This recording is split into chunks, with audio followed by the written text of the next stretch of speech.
tiver em qualidade boa.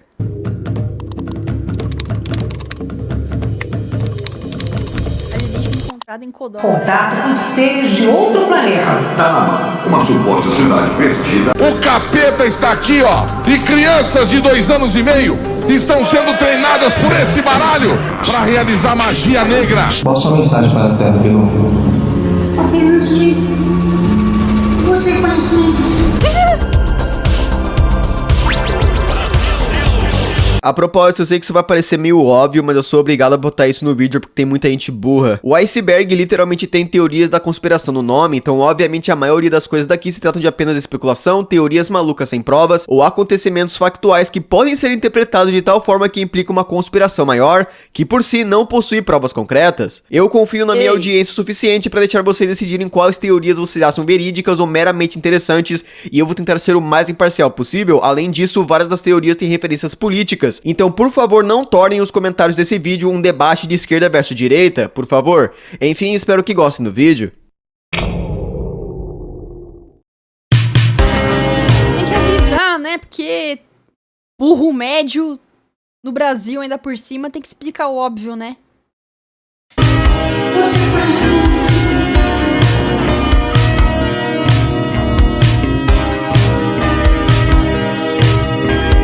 O ET Bilu é um dos casos de extraterrestres mais icônicos do Brasil. Tudo começou na cidade de Corguinho, Mato Grosso do Sul, onde vários moradores passaram a afirmar que estavam vendo luzes, OVNIs e aparições de seres alienígenas. Com isso, um homem chamado Urandir fundou uma organização chamada Projeto Portal, cujo objetivo era pesquisar e catalogar avistamento de OVNIs naquela região, até que um dia, ao passarem por um matagal de noite, eles avistaram um ser de olhos brilhantes que falava português e se comunicou com eles, esclarecendo que era um alienígena chamado Bilu e que veio à Terra para espalhar sua mensagem. Convencidos que haviam finalmente encontrado um extraterrestre, o Projeto Portal entrou em contato com a Rede Record para que eles visitassem Bilu e espalhassem essa evidência de vida alienígena para o Brasil e o resto do mundo. A gente ouviu o rap, Kurama. A gente já foi, já. Não tô te vendo aqui não. Acende mais um pouquinho. Ah, tá. O objetivo não foca assim a luz física de vocês, então o Bilu vai transformar a luz nossa vibracional em luz física. Ah, vi. Tô te vendo. Não sabia disso. Ah, que legal. Mas só a câmera tá vendo, a gente não tá vendo. Ah, a gente queria te ver. Você tá agachado, Bilu? Eu? É. Eu estou muito parecido com vocês. Sim, Bilu. Desliga o rádio. Desligar o rádio? Tá, vou desligar. Desliga o rádio. Bilu diz que quer dar um recado. Qual a sua mensagem para a Terra, Bilu? Apenas que você conhecimento. A reportagem sobre o ET Bilu alcançou recordes de audiência e se tornou uma sensação na internet. Contudo, existem também incrédulos que questionam a veracidade do ET Bilu, dizendo que ele se tratava meramente de um homem de capacete agachado no matagal. A gente vê aqui, tem uma estrutura aqui em cima que parece um capacete ao contrário ou algo assim. Talvez um capacete um pouco maior, né? Mas que isso tivesse colocado em cima da cabeça dessa pessoa que a gente vê de óculos embaixo, que a gente pode delinear o rosto. Urandir está processando o Sargento dos Foguetes por ele falar que ele é o ET Bilu, o que é óbvio. Ah, vai, mesmo? Vermelho.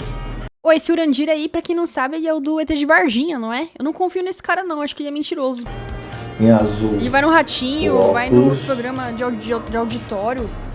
E depois aquela estrutura de cima, onde as setas ali apontam que seriam os olhos, que na verdade são 2 pequenos focos de luz. O caso Celso Daniel é um dos casos mais... Ah, não tem nada a ver o Urandir com o ET de Varginha, não era o mesmo cara?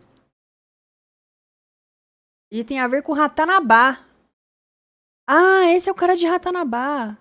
Vixe, menino Thomas, cuidado, esse ponto aqui que você vai falar é perigosíssimo, fio, cuidado. Mais controversos da história brasileira e o centro de diversas teorias famosas. A história é que em janeiro de 2002, o prefeito da cidade paulista de Santo André, Celso Daniel, do Partido dos Trabalhadores, foi perseguido por uma quadrilha após jantar em um restaurante com seu assessor, Sérgio Gomes, mais conhecido como Sombra. Sombra do Ratinho. Após o carro onde Celso e Sombra serem encurralado e alvejado por tiros, os bandidos sequestraram Celso, mas deixaram Sombra ileso no local, que então chamou a polícia. Putinho mandou R$5. Oi, Namis. Tô escolhendo uns reacts aqui, mas assiste esse aqui logo depois do Bilu. KK 5 minutos Sudoeste. Obrigada, Putinho. Assisto.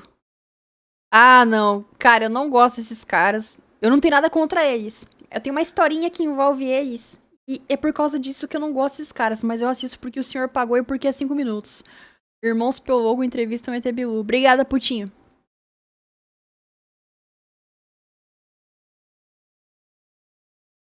No dia seguinte, o corpo de Celso foi encontrado e os membros da quadrilha foram presos. De acordo com o relatório oficial da Polícia Federal, Celso Daniel foi sequestrado por engano e o crime não foi premeditado. A quadrilha responsável pelo crime eram sequestradores relâmpago, cujo modus operandi se resumia em patrulhar por bairros nobres procurando carros importados, Sequestrado por engano. assumindo que o... É que falaram na época que foi engano. Falaram que foi engano, que nada disso aqui foi premeditado, que isso aqui não foi nada combinado, isso aqui é uma coisa que acontece sem querer, querendo. Justamente o prefeito de Santo André foi sequestrado, né? O dono de um carro importado seria rico e que, quando sequestrado, poderia pagar um grande valor de resgate. A quadrilha perseguiu o Celso Daniel por conta de seu carro, mas ao perceberem que ele se tratava de um prefeito, decidiram matá-lo, pois ele era um peixe grande demais. Contudo, essa versão oficial dos fatos não foi aceita pelo público e nem pela família de Celso Daniel, que creem no fato do crime ter sido sim premeditado e que alguém havia mandado matar o prefeito. Primeiramente, 2 testemunhas do incidente foram assassinadas nos 2 meses posteriores. O funcionário do serviço funerário que recolheu o corpo de Celso Daniel e foi o primeiro a reconhecer o rosto do prefeito também foi assassinado. O líder da quadrilha que sequestrou o Celso Daniel foi assassinado na prisão. O homem que dividia a cela com o líder da quadrilha também foi assassinado. O investigador que ligou para o líder da quadrilha na véspera do incidente também foi assassinado. E um médico chamado Carlos Printes foi assassinado após emitir um laudo que indicava que Celso Daniel havia sido torturado antes de morrer, inclusive divulgando isso em uma entrevista com Jô Soares, que fez apenas alguns dias antes de ser morto. Outras coisas que apontam para uma possível conspiração é o fato que Celso Daniel estava envolvido em um grande esquema de corrupção do Partido dos Trabalhadores, onde prefeituras do PT foram acusadas de realizar contratos com empresas privadas, e em troca, os donos dessas empresas deveriam pagar uma propina ao partido, que então usava desse dinheiro ilícito para bancar suas campanhas. De acordo com um dos homens que conhecia o líder daquela quadrilha de sequestradores, ele disse que ele havia sido contratado para realizar um crime de, entre aspas, queima de arquivo de um peixe grande, e o irmão de Celso Daniel afirmou que Celso tinha consigo um dossiê com o propósito de denunciar aquele esquema de Caixa 2 e delatar contra o PT. Mas, gente, não falaram que o garçom que serviu o Celso Daniel naquele dia tinha sido morto também, o garçom que serviu ele? Contado isso na minha época, e o garçom que serviu ele naquela noite e que contou pros policiais que ele tinha tido contato com o Celso Daniel, que era ele, que ele tinha passado por lá, e tinha sido morto também, o garçom que serviu ele no restaurante, porque ele saiu do restaurante e aí depois do restaurante que ele foi sequestrado, foi de noite. Falaram que o garçom também tinha morrido, é que eu não vi ele na listinha aqui dos mortos. Foi coincidência, né? Mas até hoje, a versão oficial continua sendo a que Celso Daniel foi morto por acaso. Em 28 de agosto de 1966, os corpos de Miguel Viana e Manuel Cruz foram encontrados em um morro. Os dois homens eram técnicos de eletrônica, estavam vestidos formalmente. Crux 2237 R$1 mandou por R$12. Finalmente pensei num vídeo legal, segue o link. Uou! Niki Lauda é amplamente conhecido. Perigo e superação. Niki Lauda e o acidente na Fórmula 1 que mudou a sua vida em Nürburgring. Obrigada, Cruz. Valeu pelos R$12. Tá na fila. E usando máscaras de chumbo cobertas por uma película de plástico. Ao lado dos cadáveres também foi encontrado um pedaço de papel que continha essas anotações. 16h30, está local determinado. 18h30, ingerir cápsula após efeito.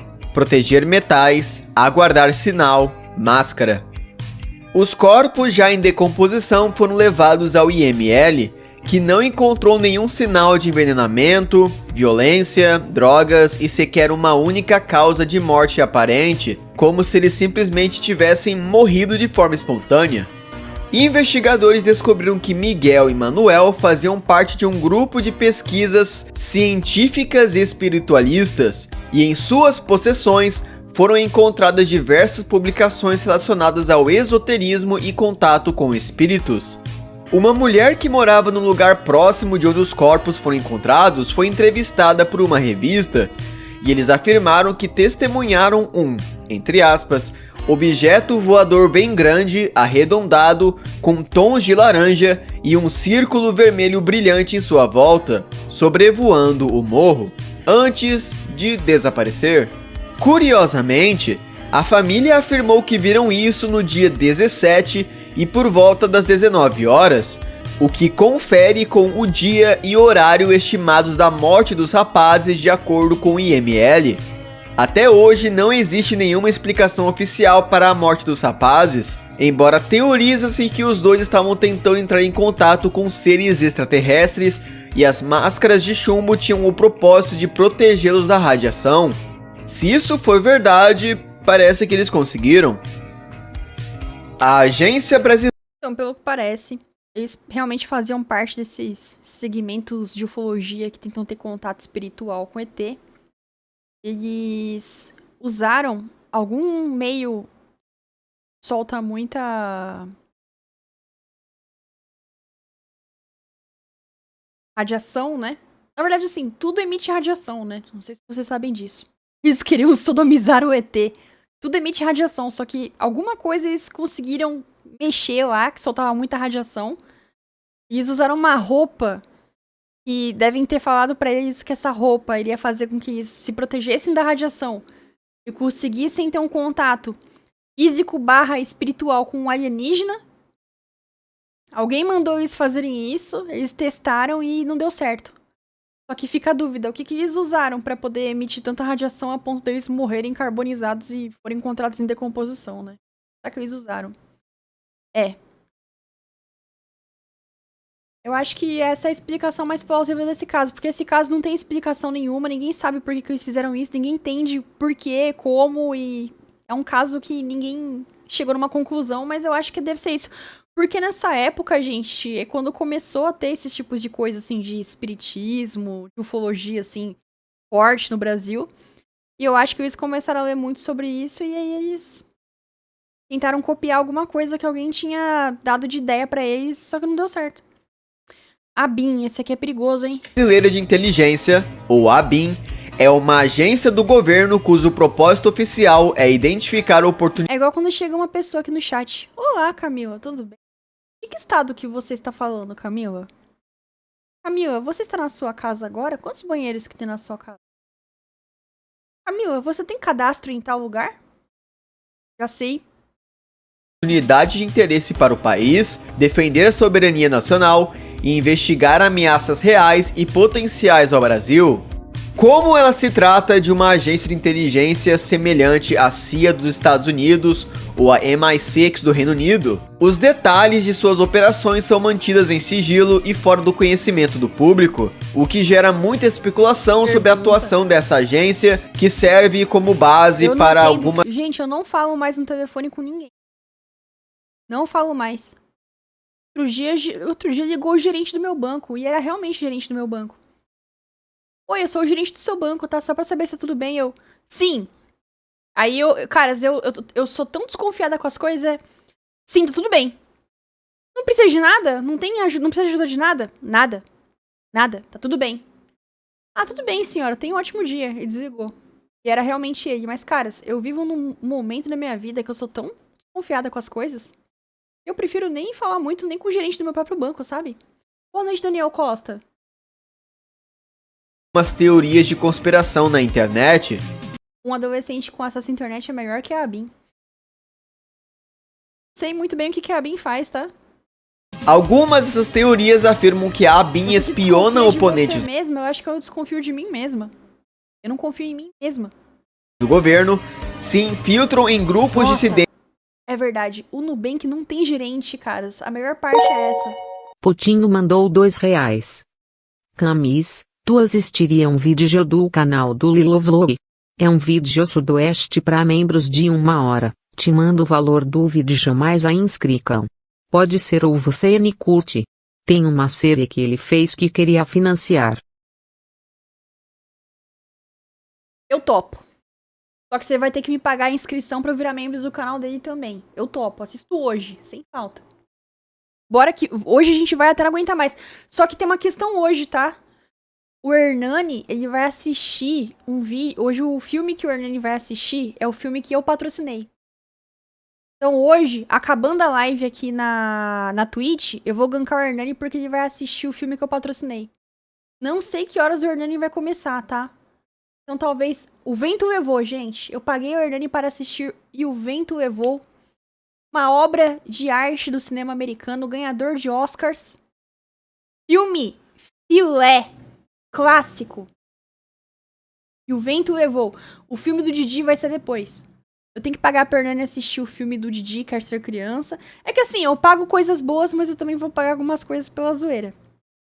Didi Quer Ser Criança... Só patrocina filme chato. A Espera de um Milagre é filme chato? A Espera de um Milagre é filme chato, David? Tem porradaria? Cara, eu acho que não. Ele é um filme clássico. E O Vento Levou é filme clássico. O foda é que o Hernani começa a ver filme só 3 da manhã. Não tem problema. Eu só tenho que ficar de olho, porque eu tenho que estar no chat do Hernani quando ele começar a live lá, ó. Daí, caras, eu assisto os vídeos de vocês, só que quando o Hernani for entrar na live, ele vai entrar em contato comigo no Telegram. Aí eu ganko vocês. Leonidas mandou R$4. Ô, valeu, Leonidas, valeu pelos R$4. Ó, A Espera de um Milagre é filmaço, como assim é chato? Aí, e o Vento Levou é um bom filme, caras. Ganhador de Oscar, bateu recordes mundiais nos Estados Unidos. A história é... Muito obrigada, viu, Leonidas? Tá aqui, ó, Mystery Channel, intervalo comercial. Nunca vi O Vento Levou, mas sei que tem a música do Chaves. Ah, cara, a atriz também é muito boa. Eu gosto de filmes de época que fizeram sucesso, me julguem. Eu sou desse tipo de pessoa. Dissidentes na internet criam seus próprios grupos dissidentes falsos para atrair possíveis extremistas, realizam ataques false flag no Brasil ou até mesmo operam em território estrangeiro de forma irregular para coletar informações ou realizar operações secretas que sejam de benefício ao governo brasileiro.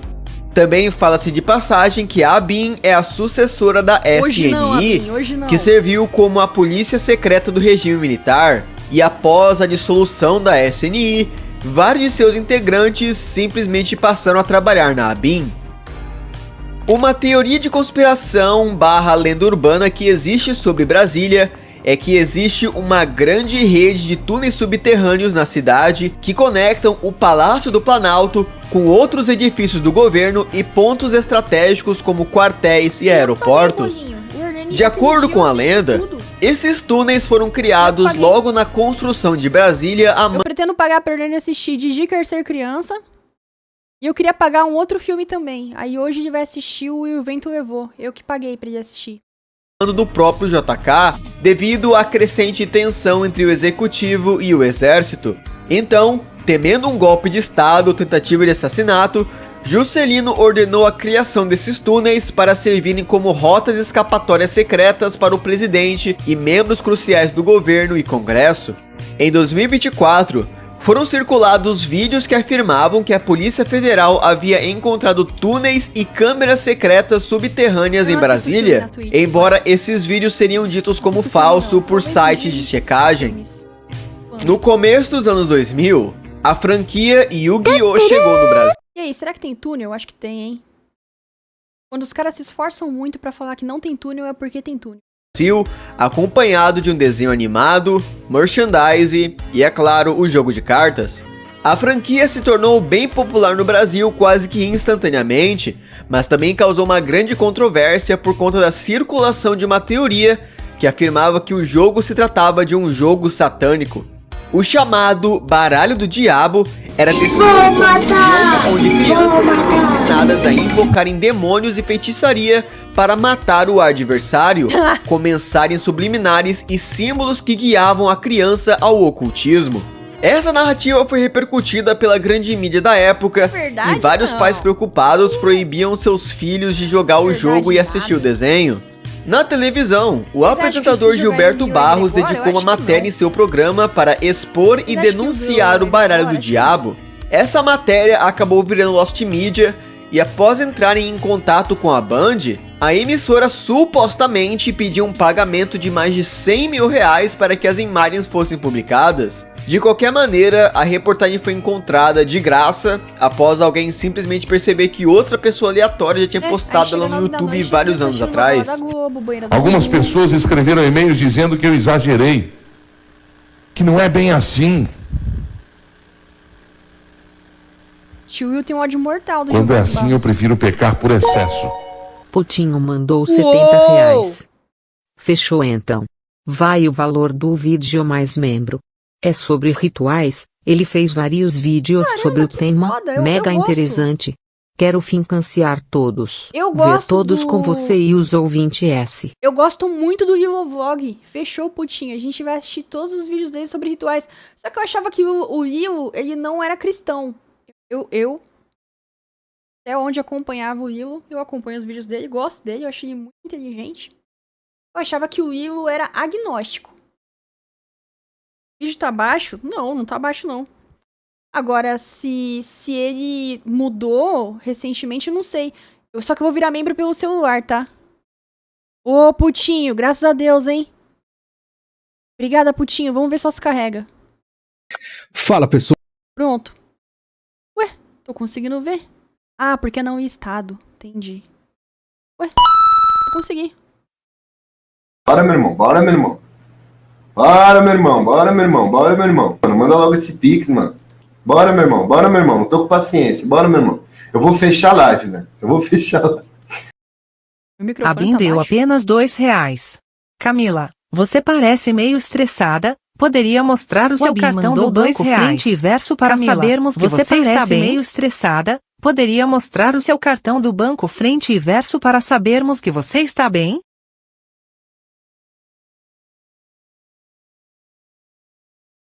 Não! Ih, Putinho, Putinho ganhou mais... O Putinho ganhou mais um tempo de vídeo aqui. É, Putinho, eu consegui ver mesmo sem ser membro, viu? Mas a gente tenta avisar, mas os caras não ouvem. Ah, é que eu acho que como o Putinho é membro, ele tem acesso ao link, ó. O link do vídeo é não listado. O Putinho, depois a gente abate de outro, fica tranquilo. O Putinho pagou o membro, depois eu abato de outro vídeo, que a gente vai assistir todos. Tranquilo, pô. Quando a fórmula é essa, eu prefiro pecar por excesso. Eu volto a perguntar.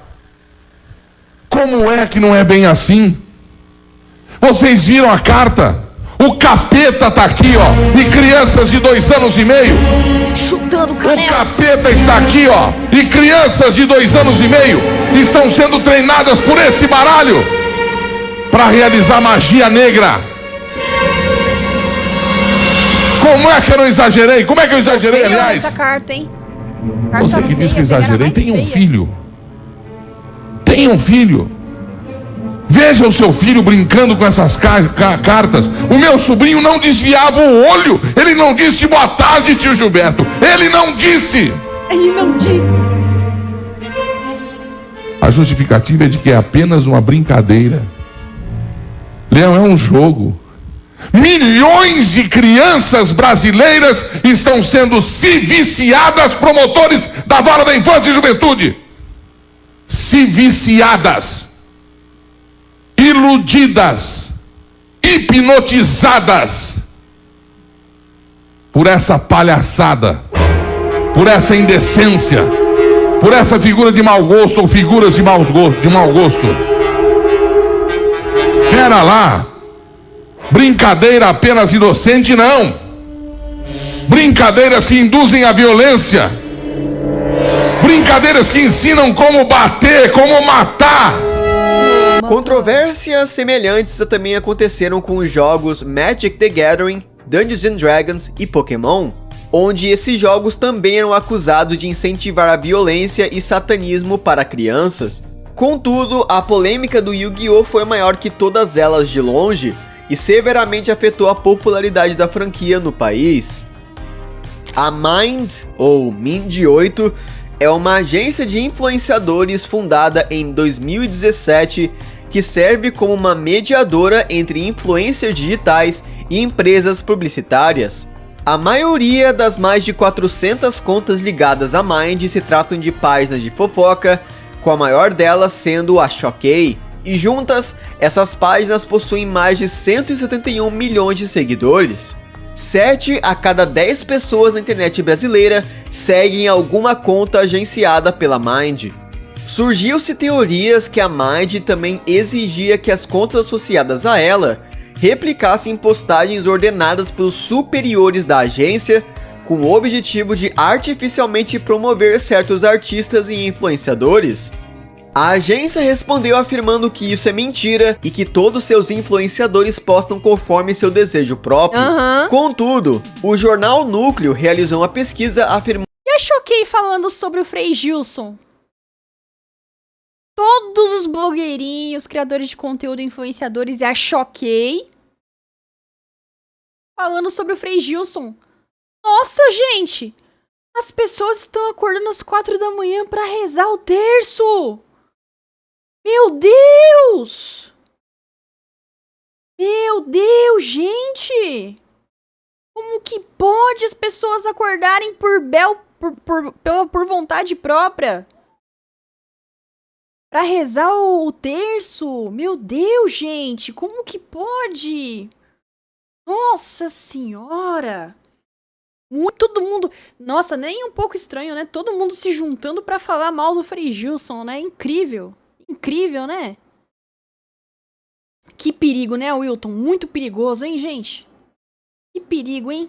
Afirmando que 47% de todas as postagens feitas por contas associadas da Mind eram de fato repetidas ou com apenas leves alterações. Essa teoria ficou ainda mais feia quando diversas páginas de fofocas associadas à Mind publicaram uma notícia afirmando que uma menina chamada Jéssica Canedo estava paquerando com o Whindersson Nunes. A garota foi ridicularizada, perseguida, desenvolveu uma depressão e acabou cometendo suicídio, sendo que no fim, aquela notícia era completamente falsa e os perfis da Mind simplesmente republicaram aquilo que era uma... Falaram que o Frei Gilson é machista porque ele falou que a mulher tem que auxiliar o homem e explicar sobre os deveres da mulher num culto. Todo mundo tava lá porque queria estar. Fizeram um post assim, saiba quem é Frei Gilson. Falaram. Eu não sei o nome, acho que... Tem um nome pra isso. O religioso que está fazendo as pessoas acordarem 4 da manhã pra participar de suas rezas no YouTube e consegue juntar milhares e milhares de pessoas, já participou do Brasil Paralelo, exatamente.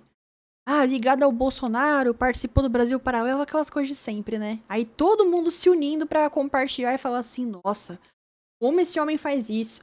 Não, teve um cara que é o cara do Galãs Feios, não sei se vocês viram, o cara que tem o canal Galãs Feios no YouTube, e falou que todo mundo que acorda cedo pra poder rezar o terço é burro, porque ao invés de estar estudando, tá rezando o terço. É sujo, porque ao invés de estar lavando calçada, tá rezando o terço. É sedentário, porque ao invés de estar fazendo academia, tá rezando o terço. e que essas pessoas são um lixo na vida delas, porque enquanto era pra elas estarem fazendo coisas boas, elas estão rezando o terço. E essas mesmas pessoas são as que culpam o Lula quando alguma coisa der errado. Ele falou isso no perfil do Twitter dele e tá sendo massacrado nos comentários. O que tem a ver lavar calçada? Não, o que tem a ver isso, gente? O cara falou que quem tá perdendo, que quem está pegando parte do seu tempo e tá rezando o terço, não faz nada mais na vida. É gente que se perdeu. Olha a mentalidade desse maluco, cara. E eu entendo que... Engraçado, isso aí poderia se encaixar como intolerância religiosa, tá? Esse desgraçado tá falando aí pode se encaixar como intolerância religiosa até, viu? Cara doente, nojento, porco, ridículo. Por que essa galera fica tão incomodada com pessoas rezando o terço? Não tô entendendo, gente. Ninguém é obrigado a rezar o terço. Reza quem quer. Quem quer acordar de madrugada pra fazer um ritual religioso, que faça. Ninguém tá sendo obrigado. Estão assustadíssimos com as pessoas acordando pra rezar. Vamos rezar mais. Vamos rezar. É isso aí. A galera tá se incomodando por reza. Tá estranho isso aí, hein? Print fraudada, puramente por engajamento, causou a morte de uma menina inocente. Nas eleições de 2022, as páginas da Mind passaram a publicar propagandas políticas favorecendo o PT e o candidato. Aí no post desse cara aí, um cara chegou e falou assim: que isso, cara, mais respeito com Jesus Cristo.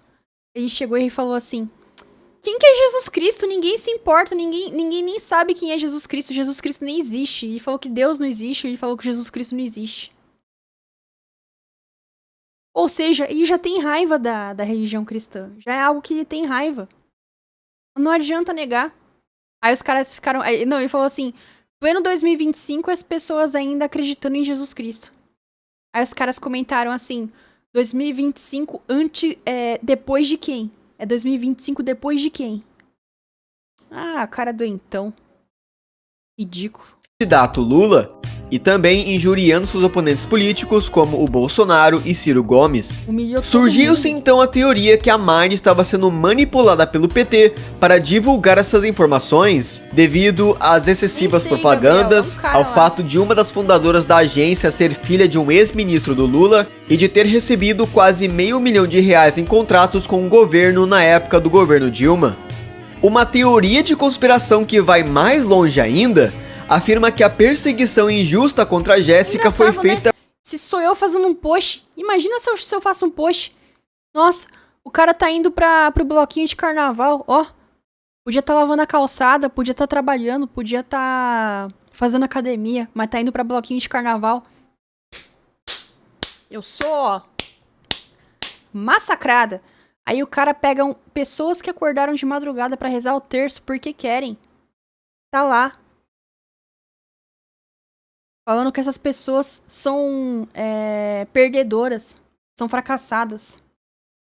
Por pedido do PT, visto que uma notícia falsa divulgada em grande escala contra uma menina inocente seria favorável para a pauta de regulamentação das redes sociais que Lula estava tentando passar no Congresso, visto que o de Jéssica coincidiu com a criação do PL da censura, que acabou sendo engavetado. Também passou a ser especulado que a Mind estava sendo influenciada por empresas e agências estrangeiras como a BlackRock ou a USAID, com o objetivo de divulgar narrativas que favoreciam essas partes. O Chupacu de Goianinha é um criptídeo brasileiro que passou a ser avistado por moradores da cidade de Goianinha, Rio Grande do Norte. Essa criatura era descrita como extremamente alta, pálida e esguia, semelhante a um alienígena.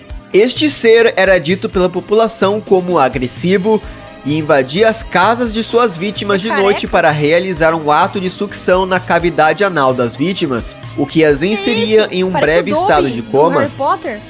Um animal misterioso está assombrando um bairro em Búzios. Segundo moradores, seria uma espécie de animal humano que tem fetiches sexuais. O bairro Boa Vista, em Búzios, nunca mais foi o mesmo. Todos os dias, os moradores voltam para suas casas mais cedo para não passar pelo sufoco da noite. Um animal estaria assombrando o bairro. Tá sendo muito difícil. Ontem de madrugada foi um maior susto. Eu acordei com a menina gritando aqui na rua, gritando. Foi um terror, um terror. E à noite ninguém mais anda sozinho no bairro. O animal, chamado pelos moradores de chupacu, ataca as vítimas pelo ânus, tira a alma delas e as deixam desacordadas por algumas horas. Segundo o relato de uma das vítimas que preferiu não se identificar, o caso está ficando sério. Tinha acabado de descer da van, né? A van da Vila Verde. Fui andando na rua, aí ele me pegou por trás. Por que essa menina tava gritando? Ele quem? O chupacu. E o misterioso animal já teria atacado cerca de 37 vítimas no bairro e é pedido uma atenção maior no caso, que está sendo investigado pela equipe do Scooby-Doo. A qualquer momento daremos mais informações. Rihanna, é com você. Em Goianinha, Cara, imagina se a Mind8 foi tão podre a ponto de orquestrar isso tudo pensando na morte da menina pra protocolar a lei da censura. Olha, eu acho que tem gente que tá querendo que aconteça alguma coisa pesada na internet pra regularem as redes. Eu acho, caras, eu sou louca. Eu acho que tem gente que tá torcendo, que tem gente que organizaria alguma coisa proposital, assim, pra regular as redes, porque os caras querem regular as redes sociais e regulamentar a internet. O passo pros caras terem o poder supremo pelos próximos anos e só conseguem se regulamentar a internet. Então eu não duvido que os caras estejam orquestrando a maior false flag possível pra isso. Tenho certeza. Relatos do chupacu gradualmente caíram até cessarem em 2023, isso, quando o chupacu foi baleado e morto em uma troca de tiros com a polícia militar. É uma preguiça, pô. É bicho preguiça. O que sobrou do bicho preguiça? Ih, Eduardo Campos. Caiu do avião de... Operações psicológicas, ou PSYOPs, são operações ou séries... Aí, ó. Parou? É agora, gente, o que a gente tá falando agorinha. De eventos artificialmente orquestrados com o objetivo de manipular as massas ou algum grupo específico. PSYOPs são frequentemente usadas em guerras para desmoralizar o inimigo ou conseguir a colaboração de um povo sendo conquistado, mas também foram utilizadas em contextos pacíficos ou até mesmo contra a população do próprio país do perpetuador da PSYOP, com o objetivo de promover uma narrativa, ideologia ou agenda que é favorável ao governo.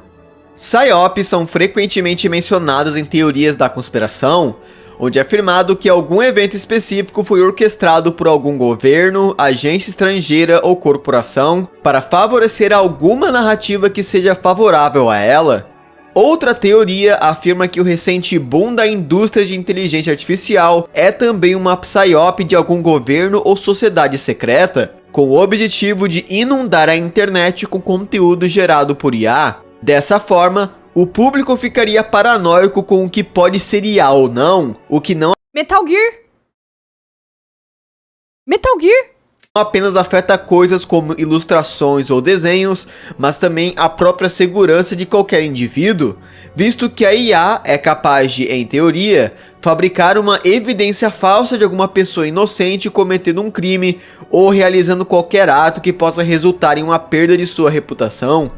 Com o público paranoico e com medo das IAs, governos pelo mundo têm... Aquela cena pesada do Metal Gear lá, que o cara fica com cara de caveira, que o cara que fica com cara de caveira do segundo jogo, é basicamente isso aqui. Teriam o apoio para regulamentar a internet e efetivamente ilegalizar o anonimato, sobre a pretensão de provar que cada conta possui um ser humano por trás dela e não uma IA. E dessa forma, grupos dissidentes, opositores do governo ou sites de denúncia e vazamentos como a Wikileaks não poderiam mais existir na internet, visto que estes dependem do anonimato para existir. Também existem teorias que o próprio governo brasileiro realizou PSYOPs para favorecer sua agenda, ou que o Brasil foi vítima de PSYOPs por parte dos Estados Unidos para garantir a vitória de candidatos favoráveis aos Yankees. Eduardo Campos foi o governador de Pernambuco e candidato para a presidência em 2014. Ele era afiliado ao PSB, sua vice era Marina Silva e estava colocado em terceiro lugar nas pesquisas. Em 13 de agosto de 2014, o avião jato de Campos sofreu um acidente que matou todos os tripulantes, incluindo o candidato. Marina Silva era para estar entre a tripulação também, mas afirmou que sua intuição disse para ela não entrar na aeronave naquele dia. Oficialmente, a causa do acidente foi creditada à falha humana dos pilotos, que não tinham nenhuma experiência ou licença para pilotar a aeronave, e às péssimas condições meteorológicas daquele dia. Após o acidente, Marina Silva tomou o manto de Eduardo Campos e prosseguiu com a campanha à presidência, disparando nas pesquisas que agora apontavam ela como a provável vencedora das eleições. Apesar do relatório oficial, surgiram diversas teorias que apontam que Eduardo Campos não morreu por conta de um acidente, mas sim por uma armação e homicídio. Primeiramente, o voo nem era para ter acontecido devido à inexperiência dos pilotos com aquele modelo de jato, e o gravador de voz da caixa preta estava inoperante. A CENIPA, órgão da Força Aérea responsável pela investigação do caso, negou acesso a dados coletados pela unidade de coleta de informações do avião sobre o pretexto de proteger os direitos autorais da fabricante. Alguns membros da família de Eduardo Campos seguem afirmando que o caso não foi um mero acidente, mas sim um assassinato, com o irmão de Campos inclusive pedindo a reabertura das investigações. As principais teorias da conspiração em volta do caso afirmam que o avião de Campos foi sabotado pelo governo Dilma, pois meses antes do acidente, a presidente assinou uma lei que garantia sigilo de caixas pretas de acidentes aéreos. Outra teoria afirma que Marina está envolvida no caso devido à sua misteriosa intuição que a impediu de entrar no voo marcado e porque foi após a morte de Campos que ela tomou o protagonismo da campanha e quase se tornou presidente. Outra teoria afirma que Campos teve seu voo sabotado por criminosos envolvidos no esquema de corrupção da Odebrecht, um escândalo que Campos estava envolvido, tanto que, de acordo com o Ministério Público... Eu não sabia sobre essa parte da caixa preta não, cara. Isso aí pra mim foi novo agora, hein? Caramba. O próprio jato particular de Campos que sofreu o acidente foi comprado com dinheiro de propina. Então, ele teria sido morto para não poder delatar. Contudo, a causa oficial do acidente segue sendo o erro humano e o clima. Em 1954, o presidente do Brasil, Getúlio Vargas, cometeu suicídio no Palácio do Catete após ofensivas políticas de grupos de oposição, ameaças de militares e uma fracassada tentativa de assassinato contra um jornalista anti-governo. O presidente foi morto em sua cama, de pijamas, com um tiro no coração, um revólver ao seu braço direito e uma carta de suicídio onde expressava seu objetivo de se tornar um mártir e sair da vida para entrar para a história. Contudo, no mesmo momento que a morte de Vargas foi anunciada, também surgiram teorias que o presidente na verdade havia sido assassinado e que a história do suicídio foi apenas uma cortina de fumaça, narrativa que foi repercutida por jornais pró-Getúlio na época. Carnaval? De acordo com a... Getúlio Vargas criou várias porcarias que eu odeio. Sério que ele criou carnaval também? Isso eu não sabia não. Autópsia.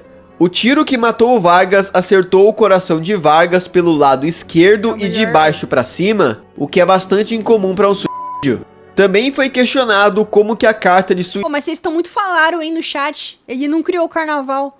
Mas vocês estão muito falaram, hein. Beleza, Nataribu, se cuida, viu? Volta mais vezes. Ele não criou. Caras, eu não vou ler mais... Não, chega. Acabou. Vocês vão me botar numa fria um dia, hein? Ei.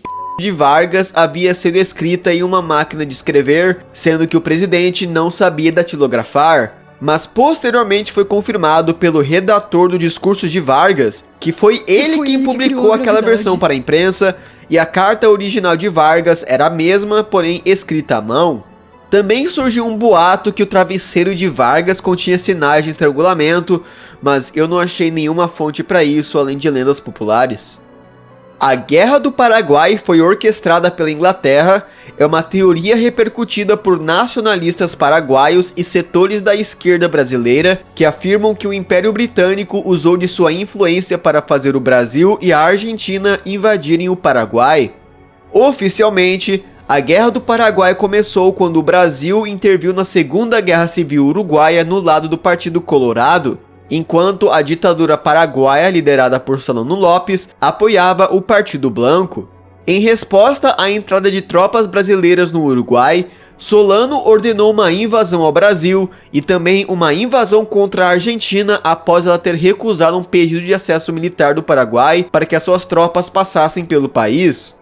De acordo com a teoria, a Guerra do Paraguai na verdade aconteceu pois a Inglaterra havia influenciado os países da Tríplice Aliança a invadir o país, pois o Império Britânico via o Paraguai como uma ameaça à sua influência no continente. A maior evidência apresentada é o fato de bancos ingleses e a família Rothschild terem concedido empréstimos ao Brasil e à Argentina durante o percorrer do conflito, e declarações hostis ao Paraguai por diplomatas britânicos. Paulo César Farias foi um empresário e tesoureiro da campanha Rothschild?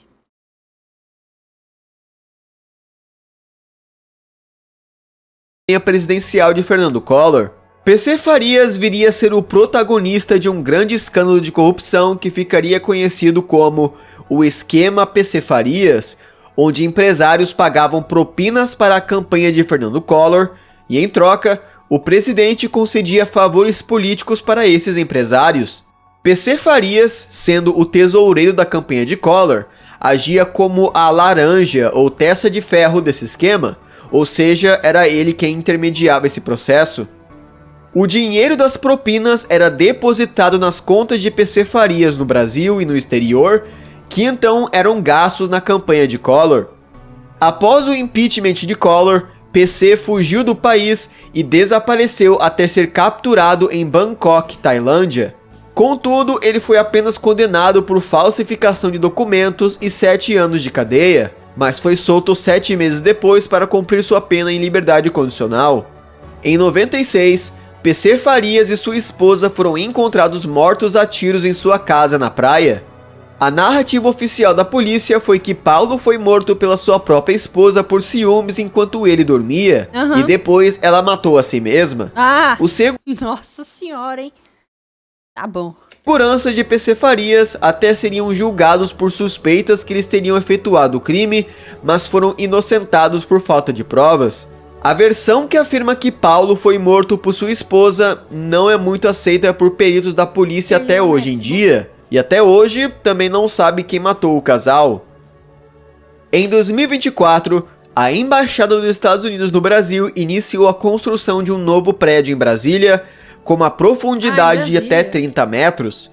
Iniciou-se então um rumor nas redes sociais que essa nova embaixada possuiria 9 andares subterrâneos, o que alertou o Congresso, que exigiu uma explicação da embaixada.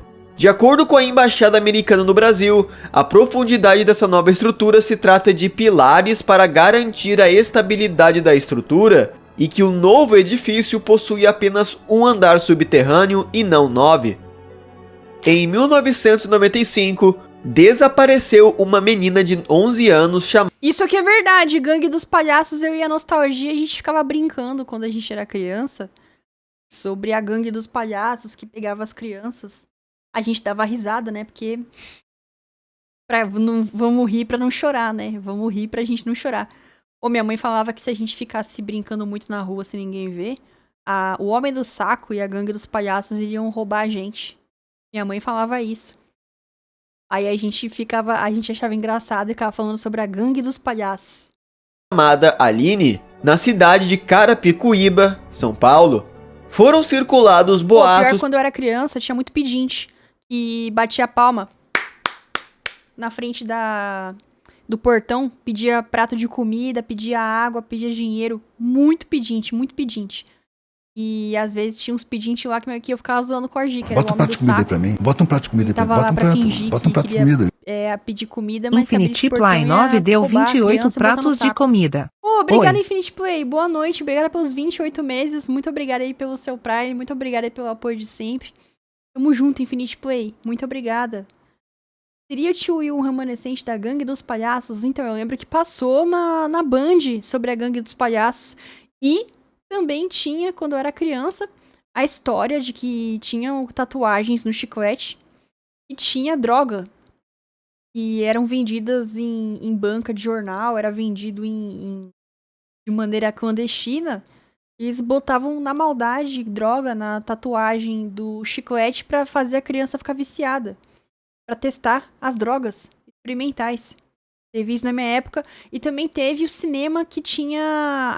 Os caras tiravam sangue de aidético, botava numa seringa, pegava a seringa e deixava na cadeirinha do cinema pra espetar a bunda da pessoa que fosse sentar e passar AIDS pra ela. Isso também é da minha época. Que a menina havia sido sequestrada por um grupo de palhaços que a raptaram e a levaram embora em uma Kombi. E então, a lenda da gangue de palhaços de Kombi se espalhou por toda a região da Grande São Paulo.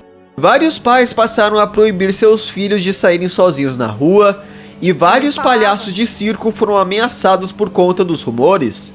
A história da gangue dos palhaços ficou famosa pelo país inteiro após o jornal Notícias Populares ter uma série de matérias contendo relatos sobre essa gangue.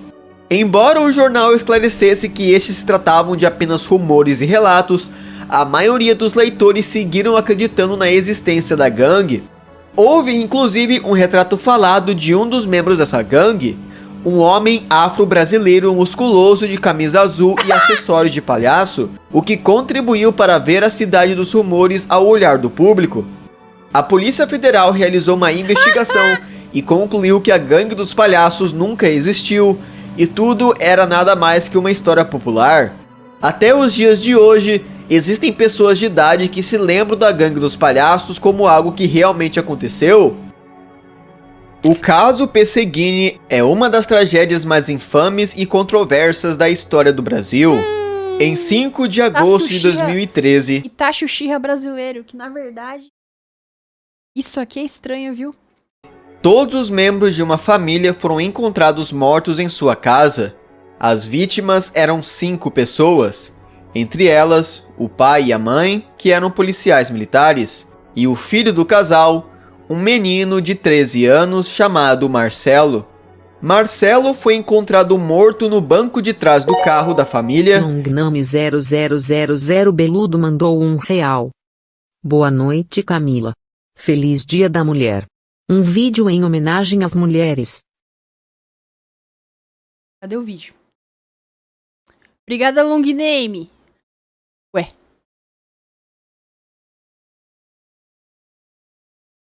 Ué.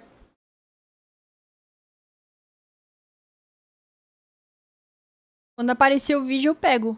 Ah, R$1 é 1 minuto, tá? Ué. Agora aparece. R$1 é 1 minuto de vídeo, né? Cortou o link? Põe o link aí no chat.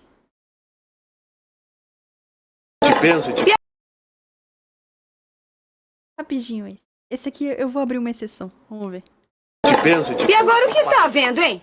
Seu Madruga bateu no nhonho com a carabina. Tá.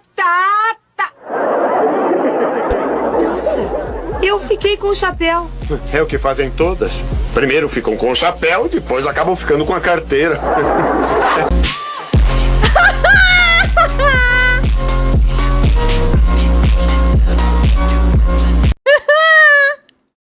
Muito bom. Obrigada, Longname. Oh, essa aqui. Seu Madruga, o primeiro Red Pill. O Seu Madruga não tem esposa, né? Mas falaram que a mãe da Chiquinha morreu. Não foi por chifre, não. Separou dela. Enquanto as outras 4 vítimas estavam em seus colchões, mortos enquanto dormiam. Após investigações e análises da perícia, a narrativa oficial afirma que foi Marcelo quem matou seus pais e sua família enquanto dormiam. Então, o garoto pegou o carro da família, dirigiu até a escola, voltou para casa e então... Presta atenção, gente, isso aqui é copy, não é possível. Presta atenção. E análises da perícia, a narrativa oficial afirma que foi Marcelo quem matou seus pais e sua família enquanto dormiam.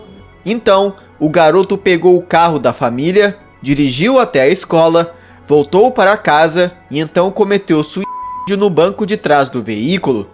O motivo do crime foi dado ao fato do garoto sofrer com falta de oxigênio em seu cérebro desde a infância, o que fazia ele suscetível a surtos violentos.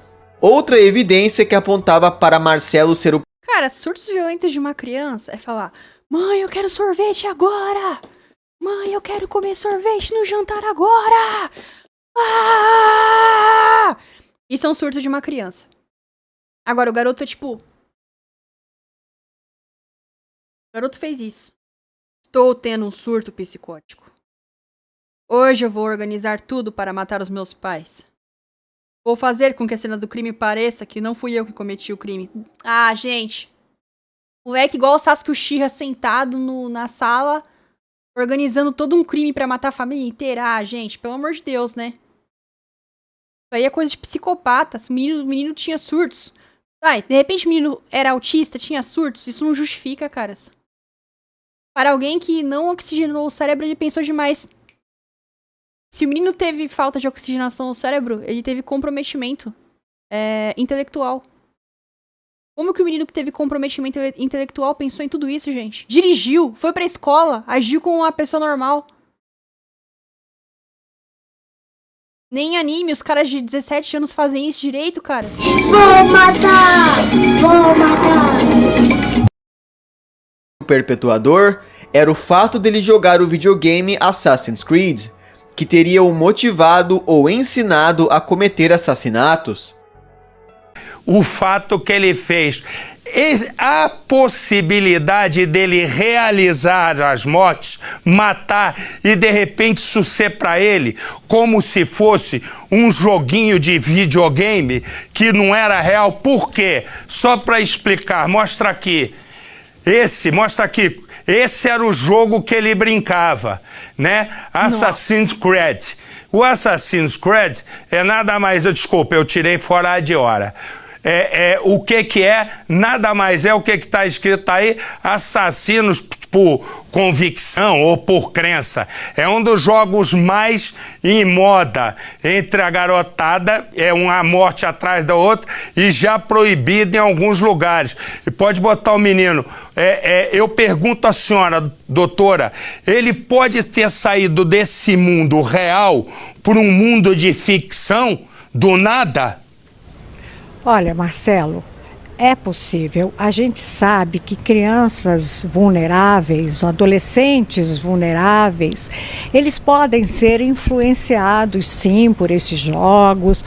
O pai e a mãe, que são PMs, deixaram a arma carregada. O menino sabia onde as armas ficavam, matou a família inteira, foi pra escola, pegou o carro, foi pra escola, voltou pra casa e se matou.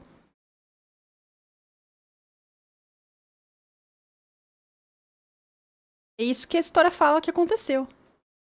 Pela banalização da morte, me parece que, como vocês disseram, ele tinha um pensamento obsessivo de ser um assassino. Exatamente. De repente, ele pode ter entrado num estado de alteração de consciência e feito tudo isso até de uma forma calma. O menino estava dirigindo um carro, ele saiu do carro, do banco da frente, foi pro banco de trás e deu um tiro na cara.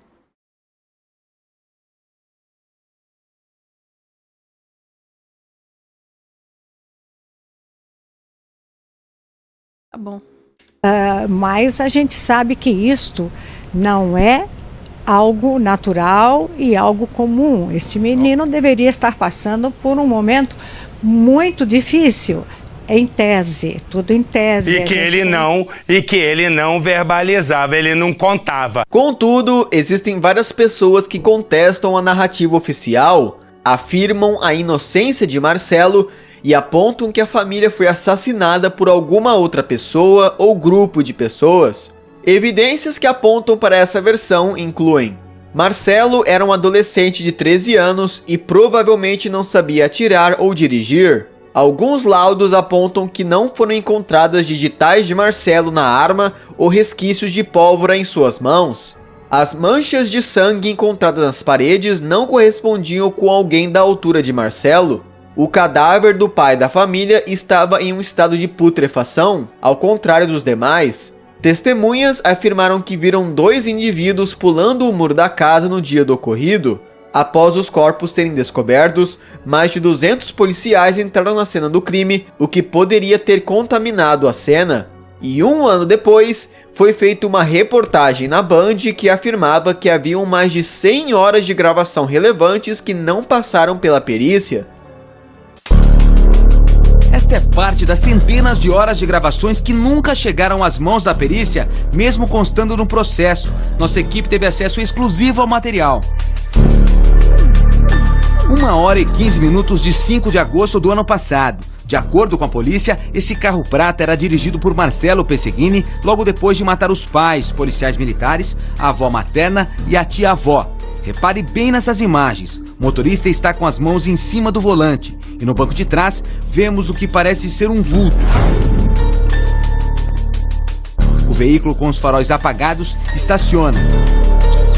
É o menino que estacionou. Pisca 4 vezes a lanterna traseira como se estivesse enviando um sinal. É o menino Para que fez aumentar tudo, o mistério, 40 segundos depois, 2 carros escuros com películas protetoras nos vidros passam em baixa velocidade. O menino tá dirigindo os 2 carros. O menino tá dirigindo os carros da mente na cama dele. O menino tem poderes sobrenaturais. As ondas cerebrais dele que estão dirigindo esses carros aí. Uma das teorias mais populares afirma que a família foi morta pela própria polícia militar de São Paulo por conta de supostos conflitos que o pai tinha com a instituição. Ele aprendeu no Assassin's Creed, gente. No Assassin's Creed, o cara entra numa máquina e ele consegue reviver as coisas do passado através das ondas cerebrais. Aí o menino jogou tanto Assassin's Creed que ele aprendeu a usar a técnica das ondas cerebrais e virou um especialista em assassinato. E que a cena do crime foi manipulada para sugerir que foi Marcelo quem matou sua família. Dito isso, a versão oficial segue sendo a que Marcelo busca paz e surto de violência.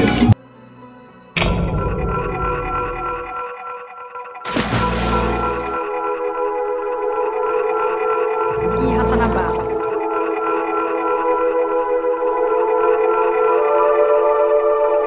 Existe uma teoria que aponta que os fenícios descobriram o Brasil e estabeleceram uma forte presença no Nordeste brasileiro milhares de anos antes da descoberta dos portugueses.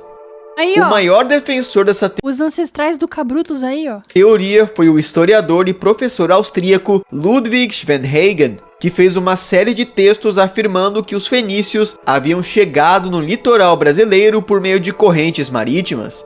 Os fenícios se estabeleceram na região e se tornaram os povos tupis por conta de algumas semelhanças linguísticas entre a língua tupi e a língua fenícia. De acordo com Schwenhagen, os povos tupis eram divididos entre 7 tribos e habitavam uma terra chamada Caraíba, um grande pedaço de terra firme que se localizava no Mar do Caribe, e após Caraíba afundar no oceano ou passar por alguma crise que resultou em seu fim, os povos tupis... Hoje em dia tem teste de DNA, faz o teste de DNA no tupi e vê se tem resquício de europeu, sei lá, de outra coisa. migraram para o norte do Brasil. Uma coisa que sustenta essa tese são relatos do padre Antônio Vieira, onde indígenas tupis lhe relataram que seus povos migraram para o norte do Brasil, de um país que já não existia. Ah, fenícios eram semitas. Eram árabes, né? É árabe. Camila, consegue passar o link do vídeo aqui? Consigo, mas só membro consegue assistir. Esse vídeo aqui é só pra membro, ó. Eu pago o membro do menino Thomas, ele vai estar disponível pra vocês só amanhã. Ou segunda, ou terça. Os semitas são judeus, sim. Ué, gente, outro dia eu tava lendo uma teoria que falaram que quem fundou a Hungria foram os judeus. Os judeus askenazes. Outro dia eu tava lendo uma teoria que a Hungria, o povo húngaro, que é formado por várias tribos diferentes, foi fundado pelos judeus. E aí? Mais. No final do século XIX e início do século XX, foram encontradas supostas inscrições arqueológicas no Nordeste brasileiro que continham textos escritos na língua fenícia, datados em 500 a.C. Apesar de vários arqueólogos e historiadores terem estudado... Mas os askenazes não são semitas. Ah, então... Então não... Ué. Quem disse isso? Judeu Baruch? Não, eu vi no... Ixi, olha lá.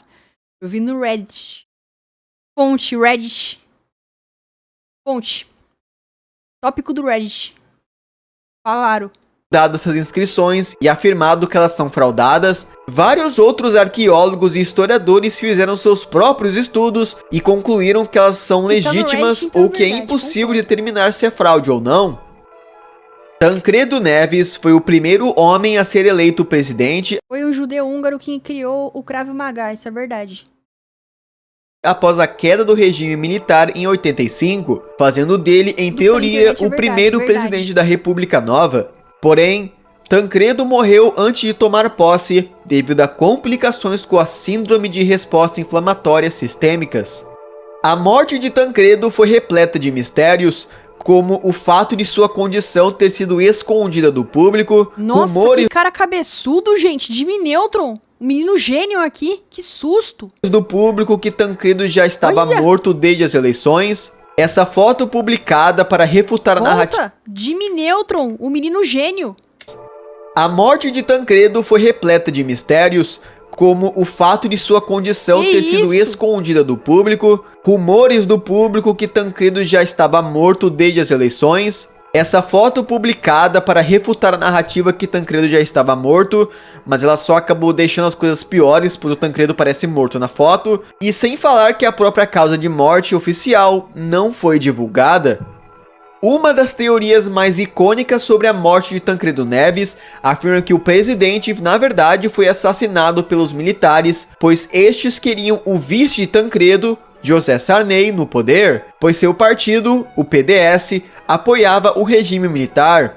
De acordo com essa teoria, as complicações de Tancredo se deram por conta de um envenenamento, evidenciado pelo fato de seu mordomo também ter sofrido com dores agonizantes na barriga e morreu apenas um dia depois de seu patrão. O manuscrito 512 é um arquivo escrito em 1753 por bandeirantes que exploravam o interior da Bahia. O grupo de bandeirantes avistou uma enorme montanha brilhante e tentaram a escalar com a expectativa de encontrar cristais e metais preciosos. O grupo acampou e descobriu uma espécie de entrada secreta por acaso. Deve ter sido muito foda ser bandeirante, né? Falar sério. Ou deve ter sido muito foda. Cara, assim, tem os perigos, né? Você pode morrer devorado por onça. Você pode morrer morto por índio, né? O índio matava também, ué. Você podia morrer de doença, que o mosquito picava. Era um RPG da vida real, né? Pô, mas os caras foram foda, hein? É, tem a parte boa, né? Você vai ver a Índia pelada. Não vou falar mais sobre isso. Você toma banho no rio limpo, né? Você descobre várias coisas. Deve ser legal. Bandeirante devia ter sido legal. A parte ruim também. E pra dormir, se você não consegue fazer fogueira de noite. Aquele breu. Nessa época não tinha tecnologia, não tinha celular. E se perdia no meio do mato? No meio do matagal? Fudeu também. Morria. Assim, devia ser um negócio foda. Os caras que fizeram tudo isso foram fodas. Mas assim, tinha parte boa e tinha parte ruim.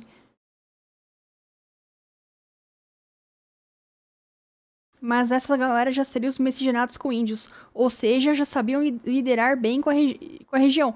Esses caras tudo casou com índia. Esses bandeirantes aqui, tudo casou com índia. A maioria. A partir da passagem, encontraram uma... Será que as índias eram tão bonitonas assim a ponto dos caras querer ficar com elas? Porque, nossa, o que eu vejo de história... Eu fui no Museu do Ipiranga e tinha tinha aquele... Eu tava lendo sobre um cara lá. O primeiro brasileirinho. Era o cara que casou com a filha do pajé da tribo. Será que era por isso? Será que é porque ele é exótico?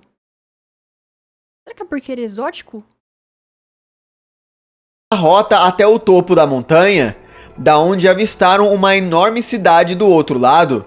Os bandeirantes inicialmente confundiram a cidade com uma povoação já devidamente colonizada, mas ao inspecionar, não encontraram sequer um único sinal de vida humana. Essa cidade tinha características de uma civilização antiga, ela tinha prédios e sua arquitetura não se assemelhava a nada que os portugueses ou colonos brasileiros construíam.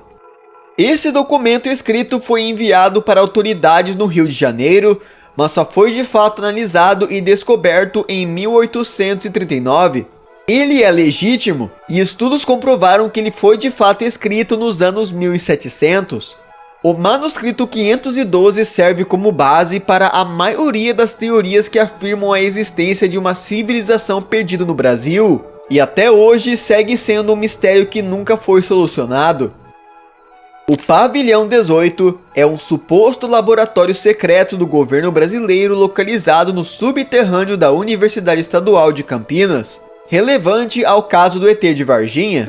De acordo com os ufólogos Marco Antônio Petit e José Fernando de Moraes Pinto, que são pesquisadores e especialistas no caso do ET de Varginha, o espécime foi capturado pelo governo e levado até a Unicamp para ser estudado, pois é dentro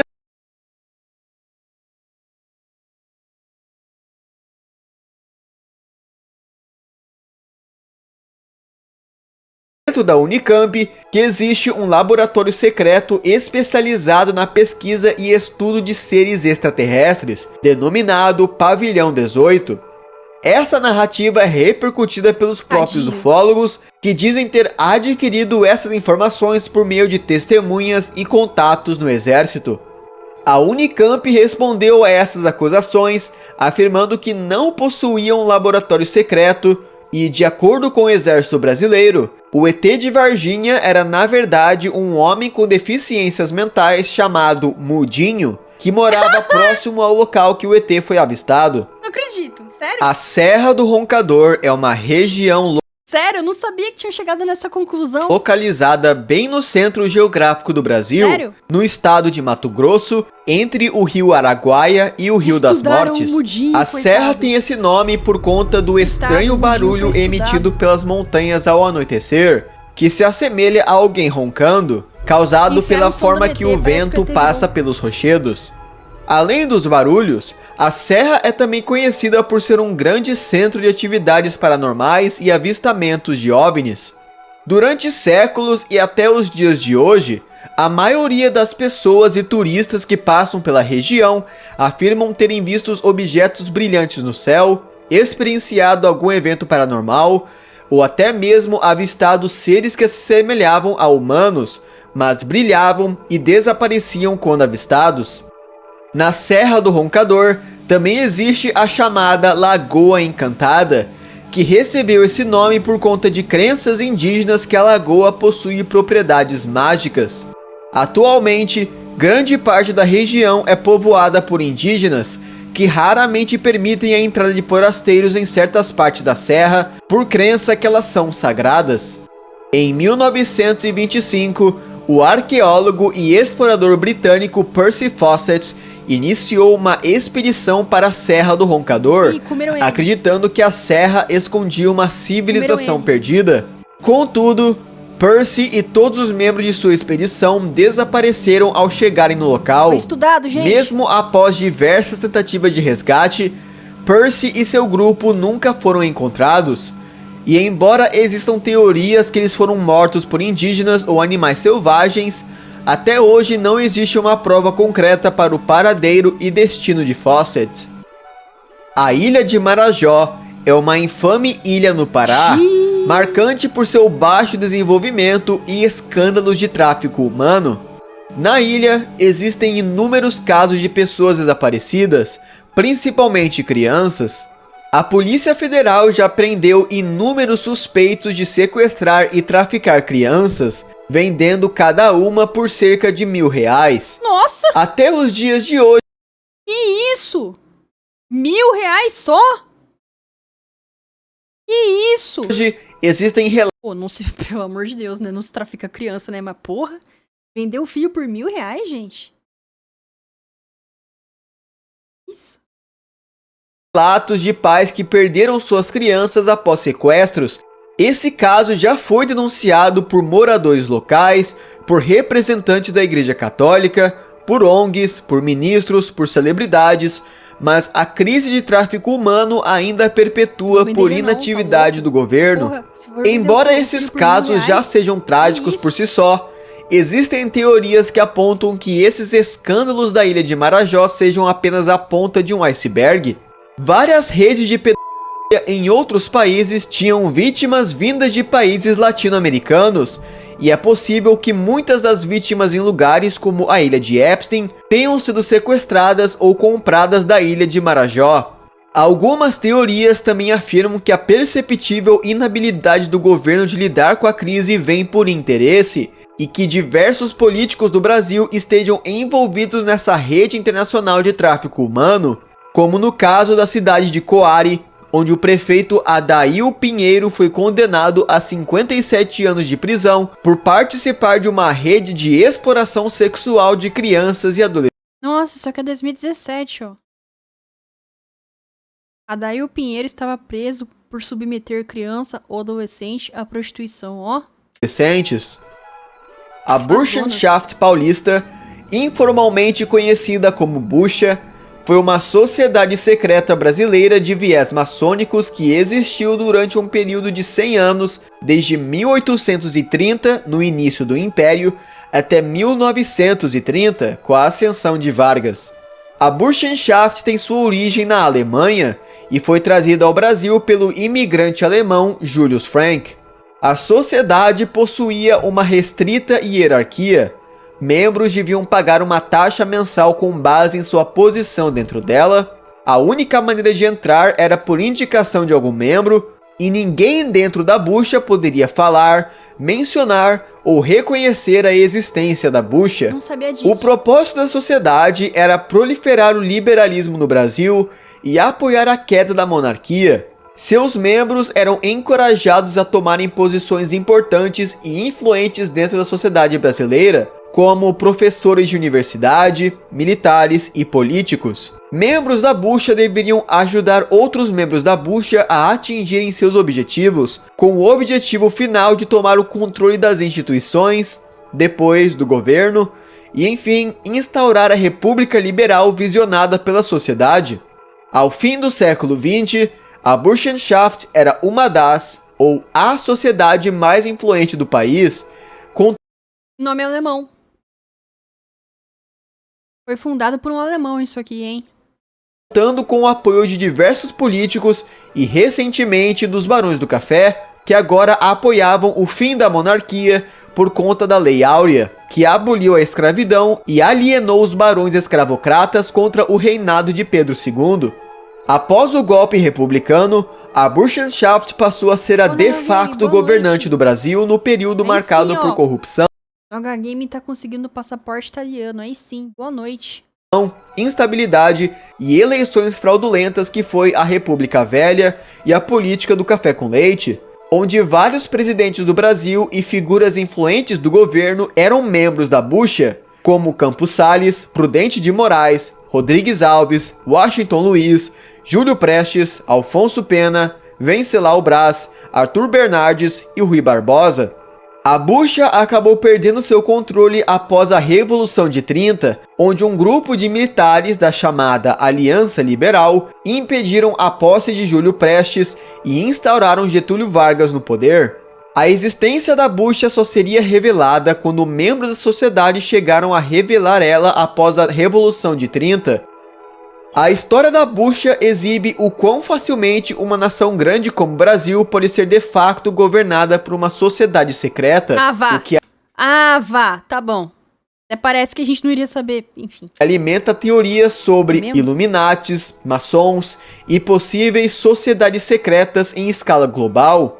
Também existem teorias que apontam que a bucha nunca foi realmente dissolvida e que até os dias de hoje o Brasil segue sendo governado por uma sociedade secreta fundada por ex-membros da bucha. Ratanabá é uma suposta cidade perdida na floresta amazônica. Tudo começou com uma série de artigos que afirmaram a existência de uma civilização perdida na Amazônia do Mato Grosso. Os pesquisadores dessa empresa teriam sobrevoado essa área com aeronaves equipadas com, entre aspas, tecnologia de alcance e detecção de luz em um pulso de laser, fecha aspas, que foi capaz de detectar padrões simétricos e mapear uma cidade inteira escondida por debaixo da floresta. O nome dessa mega cidade perdida seria Ratanabá, e além de ter sido extremamente avançada, ela foi fundada há milhões de anos atrás, contando com túneis subterrâneos que conectavam a cidade com outros continentes e outras cidades perdidas pelo mundo. Ratanabá teria sido a capital global, suas entradas estão guardadas por bases militares brasileiras e suas ruínas são repletas de artefatos valiosos e metais preciosos como ouro e prata, o que motiva potências estrangeiras a tentarem invadir e controlar a Amazônia. A empresa responsável pela publicação desses artigos sobre Ratanabá foi a Ecosistema Dáquila, cujo presidente é Urandir Fernandes de Oliveira, o mesmo homem por trás da descoberta do ET Bilu. É isso que vocês falaram, que vocês me corrigiram. É isso aí. E ele ganha uma grana, viu?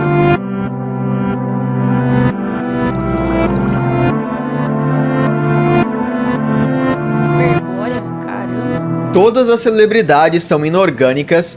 É uma teoria que afirma que todas as celebridades, famosos, cantores, atores, vencedores de reality shows e figuras de destaque na cultura popular são fabricadas e pré-selecionadas Isso a gente já sabe, né? Só que manda uma pior. para a fama, pela mídia ou pelo próprio Mas isso aqui na última camada, gente, isso aqui tinha que estar na camada 1. Isso aqui vai ficar salvo, isso aqui vai pro YouTube. Isso aqui tinha que ficar na camada 1, gente. governo, por meio de incentivos como a Lei Rouanet ou acordos secretos com empresas de mídia e gravadoras.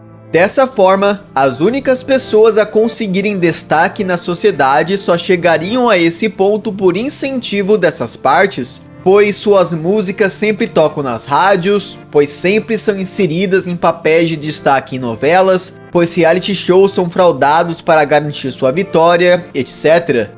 O objetivo seria... Tem uma teoria que todas as famosas de Hollywood são homens, mas elas ficam grávidas. Tem foto grávida. Tem foto grávida e mulher. Ué. Ó, eu mesma, não tem foto minha grávida, então... Posso ser homem, pronto. Vamos supor isso. Eu não tenho foto grávida, logo, eu posso ser homem. Se levar essa teoria da conspiração real. A Megan Fox é homem, mas a Megan Fox não tem um monte de filho já?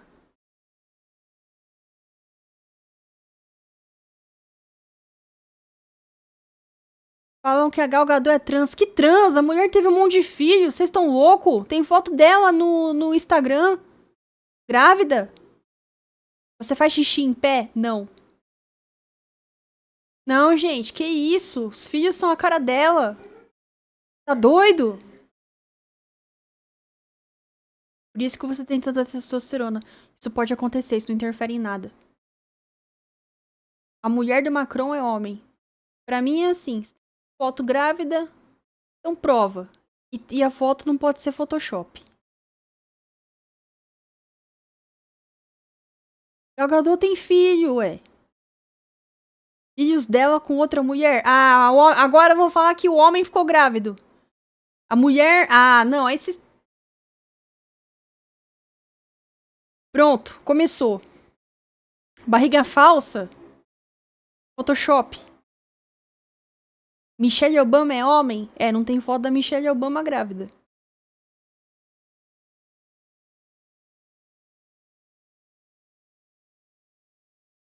Michelle Obama dá pra dizer que é homem.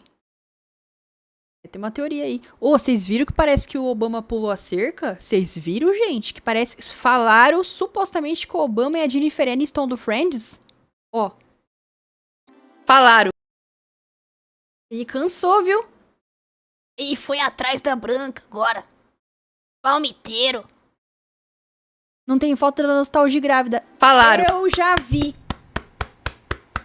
Eu já vi. Pronto. Eu sou a fonte. É a mulher. Tem foto do Cabrutos grávido? Tem, depois do rodízio que ele comeu 2 kg de comida. Tem foto do Cabrutos grávido. Ele comeu 3 pizzas e ficou grávido. Barrigão. Tem sim. Camila tá muito blue pill. Megan Fox tem até uns vídeos mostrando através dos dedos dela uma das provas que ela é homem. Mas os filhos não são dela, então? Ela teve um monte de filho. Tem foto da Janja grávida? Não sei. Putinho mandou R$1. Mas você me rantou rápido e o Greg pode seria. Falaró. Eu faço xixi rápido porque se eu demorar muito, a galera reclama na live. Então eu tenho que fazer xixi rápido. E o Gregory apareceu a mão do Gregory hoje. Explica essa aí, Putinho. Explica aí pra mim. O Gregory abriu cartinha.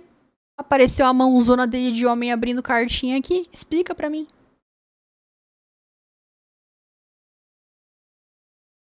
Fabricar uma galeria de celebridades que segue apenas os interesses do governo ou do estado paralelo e influenciam sua audiência para fazê-las terem simpatia pelo atual regime ou por sua agenda. O programa Paralelo foi um projeto secreto do governo brasileiro para desenvolver e fabricar combustíveis nucleares e bombas atômicas.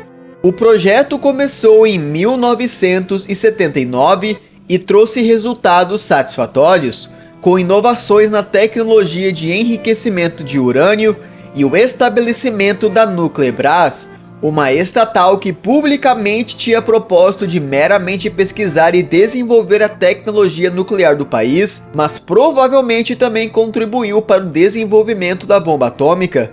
A partir dos anos 80, o governo brasileiro criou uma base militar na região da Serra do Cachimbo, cujo objetivo era testar as bombas atômicas do programa Paralelo.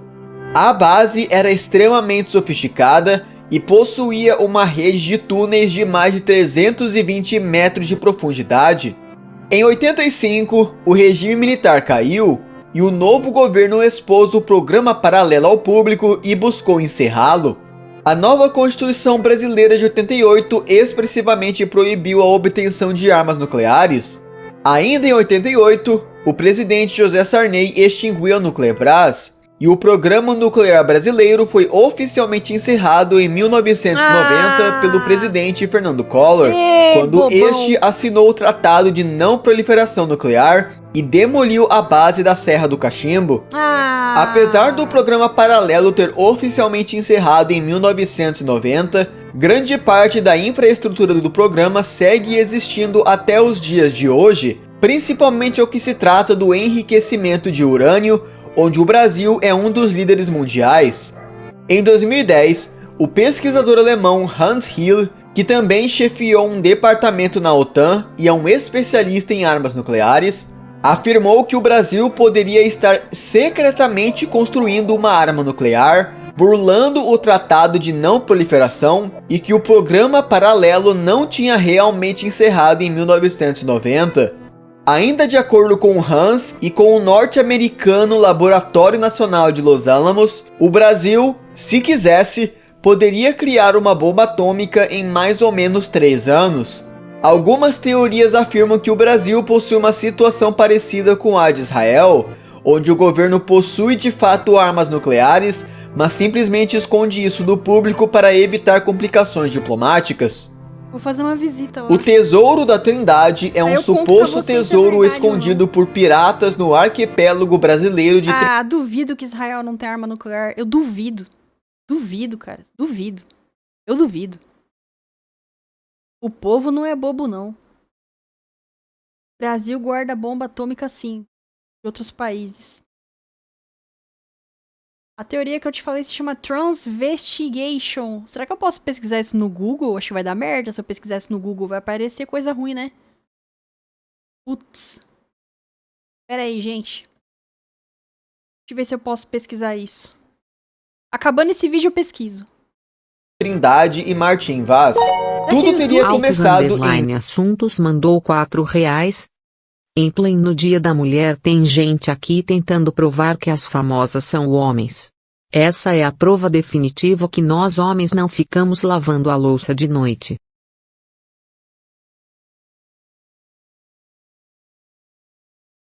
Há de se pensar, hein? Valeu pelos R$4 aos assuntos. Há de se pensar, hein?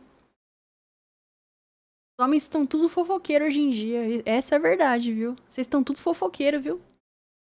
Homens discutem temas importantes. O nome é o quê? Tem artigo na Wikipédia? Vamos ler depois. Transvestigation. Não aparecendo gente pelada, eu consigo ver aqui. Em 1880, quando um pirata inglês conhecido como Zulmiro escreveu uma carta detalhando a localização de um tesouro que continha ouro em pó, ouro em barras, prata, libras e moedas de outros países. O tesouro estaria escondido na Ilha de Trindade e a carta também tinha instruções bem específicas de como achar o tesouro, ao lado de ilustrações da ilha. Nos anos 1880, o explorador e escritor inglês Edward Frederick Knight já... Guga 12033 deu 27 pratos de comida. Valeu, Guga 12033. Obrigada pelo Prime, valeu pelos 19 meses de sub aqui no canal. Tamo junto, muito obrigada, viu? Tinha escrito seu próprio livro detalhando que também tinha ouvido sobre essa lenda do tesouro e liderou uma expedição até Trindade, porém sem sucesso. No dia da mulher, só homem marinheiro! Arriscando a vida? Pleno dia da mulher, caras? Que desrespeito, hein, menino Thomas? Que é isso? Até o cachorro deve ser macho. Até o cachorro deve ter pinto. Em achar o tesouro, a matéria do jornal brasileiro e o livro escrito por Knight sobre o tesouro acabaram atraindo vários exploradores para tentarem reivindicar essa recompensa para si, mas ninguém teve sucesso. Eu não tenho não, fica quieto. Em 1949, o engenheiro belga brasileiro Paul Thiry estudou o tópico extensivamente e concluiu com base nas descrições da localização da carta e nas ilustrações que a verdadeira localização do tesouro não era em Trindade, mas sim na ilha de Ilhabela, que na era colonial foi um grande aqui perto. Recinto para piratas no Atlântico Sul. Thiry procurou pelo tesouro até sua morte em 1970. Beowulf deu 6 pratos de comida. Obrigada, Beowulf. Muito obrigada pelo Prime, valeu pelos 6 meses. Tamo junto, muito obrigada. Ué, perto. 9. E um de seus amigos, chamado Osmar Soalheiro, continuou procurando o tesouro com base nas pesquisas e feitos de Thiry, até o próprio Osmar falecer em 2011. Gugu Liberato foi um apresentador e produtor brasileiro conhecido pelo seu trabalho no Domingo Legal e Gugu. De acordo com uma teoria, Gugu não morreu por acaso, mas foi assassinado por um de seus filhos para adquirir a herança, ou então que Gugu não morreu após uma trágica queda tentando consertar o ar-condicionado de sua residência, mas sim tentando remover o cheiro de maconha da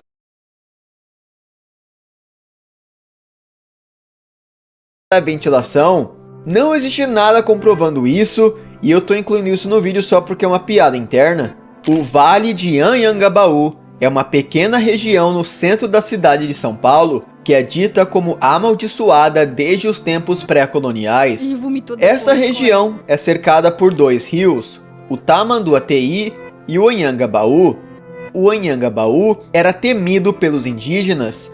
De acordo com eles, a água desse rio não era potável, pois ao bebê-la, você sofreria com doenças ao corpo e ao espírito. Tenho medo e ao cruzar esse rio... essas historinhas aí de rio e de índio, eu tenho medo, viu? Desde aquele lance lá do velho Chico, eu morro de medo dessas coisas aí de historinha do índio falando que o rio tem que engolir as pessoas pra sacrifício. Isso aí eu tenho medo. Você seria perseguido por um espírito maligno chamado Anhangá. Este espírito tomava a forma de um cervo branco com olhos vermelhos e uma cruz negra na testa. Ele era extremamente sádico com suas vítimas e é de seu nome que vem o nome do rio. Por conta disso, os indígenas evitavam passar pelo Vale de Anhangabaú a qualquer custo e acreditavam que todo aquele vale era amaldiçoado pelo espírito. Durante a história do Brasil, este pequeno vale foi o centro de diversas tragédias e eventos paranormais. É dito que todo o edifício do vale é amaldiçoado, toda empresa acaba falindo e todo residente tem algum encontro com o paranormal. Ah, é? Em 1937, Uma família rica que morava no chamado Castelinho da Rua Apa foi misteriosamente encontrada morta. A versão oficial da polícia da época afirma que o irmão mais velho da família foi quem matou sua mãe e irmão. Bota um prato de comida.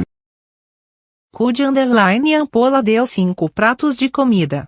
Minha teoria favorita é que a nostalgia fez a parte final do iceberg da calvosfera, mas virou Lost Media. Imagina a nostalgia narrando o iceberg da calvosfera. Obrigada, Cudiampola, valeu pelos 5 meses. Essa é boa, hein? Pô, essa teoria é boa, de verdade. Essa teoria é muito boa. E então ele cometeu suicídio. Contudo, foram encontrados resquícios de pólvora na mão de ambos os irmãos. E o calibre das balas encontradas nos corpos dos irmãos era diferente do calibre encontrado no corpo da mãe, indicando que a família foi na verdade assassinada por outra pessoa ou grupo de pessoas. Desde esse evento e até os dias de hoje, o Castelinho é dito como um lugar assombrado, onde se pode escutar vozes e observar vultos fantasmagóricos. Em 1948, uma família que vivia em uma humilde residência do Vale também foi morta em um evento que ficou conhecido como o Crime do Poço. A família de 4 pessoas, composta por uma mãe, um filho e 2 filhas, viviam felizes e em uma relação ótima. Contudo, o filho, que se chamava Paulo e era um professor assistente de química na USP, acabou dizendo de passagem em uma de suas cartas que sua mãe e irmãs tinham morrido. Quando a polícia chegou na casa e não encontrou nada de errado, eles questionaram Paulo sobre um poço que ele recentemente tinha construído no quintal da casa. A polícia então passou a suspeitar que algo estava de errado e chamaram o corpo de bombeiros para investigar o poço. Quando começaram a escavar, Paulo foi ao banheiro e cometeu suicídio com uma bala na cabeça. No poço, os bombeiros encontraram os cadáveres da mãe e irmãs de Paulo. Um dos bombeiros acabou tocando nos cadáveres sem uso de luvas e morreu pouco tempo depois de infecção cadavérica. Credo! Até hoje não se sabe sequer o motivo de Paulo ter feito isso, visto que apenas dias antes do crime, a família se amava como qualquer outra. Durante os próximos anos... Nossa, me arrepiei. Me arrepiei aqui. Credo. Vários prédios foram construídos no Vale de Anhangabaú e vários deles sofreram com incêndios por conta de estranhos curtos-circuitos. Um desses prédios que incendiou foi um prédio construído logo em frente à casa onde ocorreu o crime do poço. O nome do prédio era Edifício Joelma e o incêndio matou 187 pessoas e feriu mais de 300, sendo esta a segunda maior tragédia em arranha-céus do mundo, atrás apenas do 11 de setembro. Após a tragédia, aquele edifício é dito como assombrado, e várias pessoas que adentraram no edifício após seu incêndio afirmam terem presenciado aparições de fantasmas e espíritos. A maldição do Vale de Anhangabaú continua até os dias atuais, com inúmeras pessoas morrendo de formas misteriosas no vale, ou tentando cometer suicídio, pois vozes estranhas as convenceram. Credo, gente, eu não sabia disso não.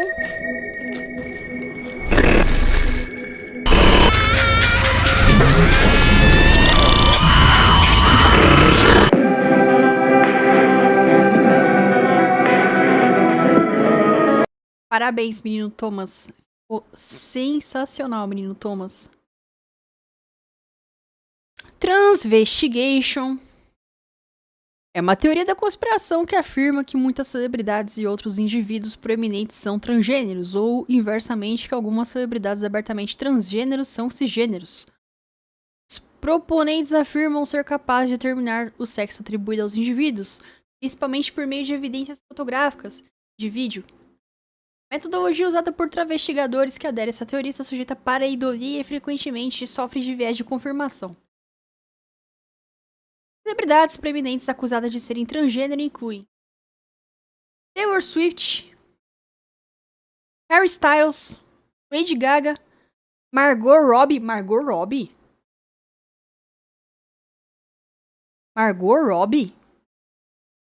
Michelle Obama, Jacinda Ardern. Jennifer Lopez? Kardashian? Mas, gente, elas têm filho. Kanye West pegou a Kim Kardashian, gente. Vocês acham que ele não teria falado? Kanye West engravidou a Kim Kardashian. Vocês estão loucos? Atletas proeminentes acusados de serem transgêneros incluem Serena Williams. Ué, mas ela não tem irmã gêmea? Katie Ledecky, não sei quem é. Deixa eu ver as fotos. Tá, Taylor Swift. Harry Styles. Ué. Harry Styles é mulher? Lady Gaga. Margot Robbie. Michelle Obama. Michelle Obama já viu umas Sinistro. fotos suspeitas. Jacinda Ardern. Jennifer Lopez. Kardashian. Serena Williams. Kate Laderke. É que atleta não dá pra você julgar muito por conta das questões de treino e tal. Brigitte Macron Brigitte Macron é esquisito. A esposa do presidente da França entrou com uma ação contra acusações de que ela se identificou anteriormente como homem. Após controvérsia do boxe nos Jogos Olímpicos, o termo ganhou atenção renovada à luz das acusações com Imane Khelif. Ah, esse caso aqui provaram que era homem, né? No final das contas. Provaram que era homem, né? E Lin Yu-Ting. Ah, isso aqui é homem, tá louco? Isso aqui é homem. Teoria da conspiração. A base para a transvestigação varia de crenças de que a identidade de gênero de algumas celebridades simplesmente difere do sexo atribuído ao nascimento. A crença de que sua identidade transgênero é parte de um ritual de iniciação conhecido como inversão de gênero de elite, conduzido por Hollywood e elite da indústria musical, organizações secretas como a Nova Ordem Mundial e os Illuminati. O LAAD considera o movimento uma expressão de transfobia. As teorias ganharam popularidade e consideravam na plataforma de mídia social X. Tá. Estados Unidos. Várias celebridades preeminentes foram acusadas de serem secretamente transgênero, incluindo Taylor Swift, Madonna, Melania Trump.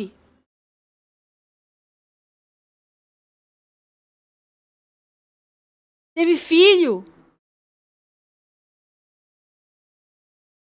Marilyn Monroe. Ah, não. Marilyn Monroe não é homem, não. Não tinha nem... Não, aí não. Olha o tamanho da teta também, não tem como. Ah, Margot Robbie acho que não. Kyle Rittenhouse. Ah, vocês estão... Quê? Kyle Rittenhouse foi acusado de ser um homem trans. Com a alegação parcialmente motivada por suas críticas a Donald Trump. Vocês estão loucos. Aqui forçou.